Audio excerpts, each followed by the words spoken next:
You can't see the steak because the fat's fucking catching on fire. I want you guys to understand that this was so hot. I had the shortest tongs of all time, and the smoke was everywhere. You might want to stick around for this cherry on top.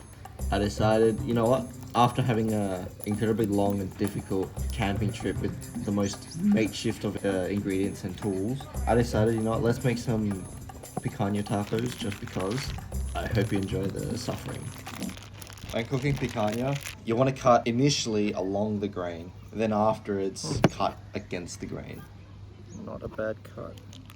I cut into extra fatty, like 2-inch thick steaks along the grain, and then sort of it made it easier for me to cut the silver skin off, all that like sinewy stuff on the top. That's tough, you know, that sort of thing. Score the fat cap in a crisscross shape, helps render the fat, lets the salt, you know, penetrate better. Interesting enough, the way the Brazilians do it is you shove it on a steak in that sort of like crescent shape, and then they kind of like, they rotate the meat with the skewer over a gentle heat.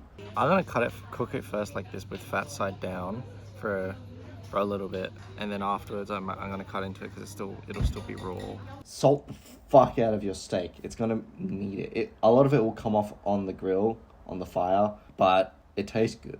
Fuel-wise, what I was using, I would say charcoal, like wood charcoal. Briquettes should be fine. Briquettes do burn a bit more evenly, but I do think that the taste that comes from wood charcoal does taste better. And it's not that much more expensive either. Toppings I just thought of on the fly, but it's sort of what you expect to be in a taco in Mexico, but like, again, it's like your own impression, but I went with some onions, so diced that. I took the pulp out of the tomato and diced that into the same tiny cubes. And for a bit of extra spice, I just like sliced up some habanero that I had left over.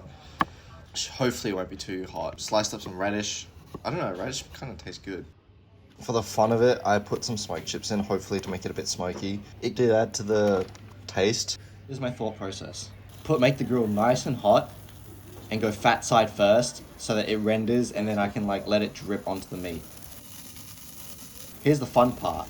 You don't get any fire safety control. It's all fucked. The fat drips onto the hot charcoals and explodes with flames. And it's really hard to not overburn it.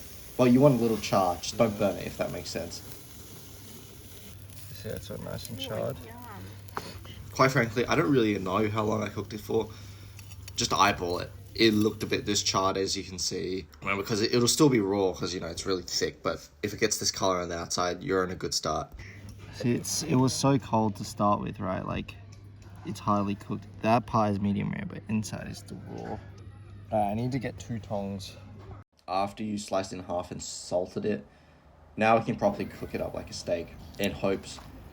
Like, you kind of had to, because otherwise it would be very cold in the middle. It was very cold where we went. Well, even if we left it there, it would still be cold in the middle. It still needs a bit more. I'm just having fun putting stuff on. Doesn't even look that good, but yeah, it still tastes good. As you do when you quick sear a steak, let it rest so the juices stay in. While your steak is resting, cook your tacos on the remaining charcoal. Bro, I'm fucking amazing at cooking steak. Holy shit.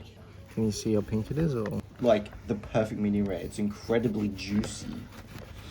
Probably should have rested it longer, but I reckon it would have been, like, too cold otherwise.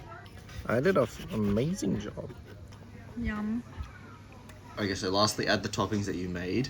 You don't have to do all of it. I can't help myself. I thought it was quite a success, to be honest. It was way too juicy. Maybe I need to let the meat rest longer. I'm not too sure, but it was fucking good. Also, can you please like and subscribe? As much as amateurish as all of this is, and me and my editor, my girlfriend are, it goes a long way. And we'll get better too.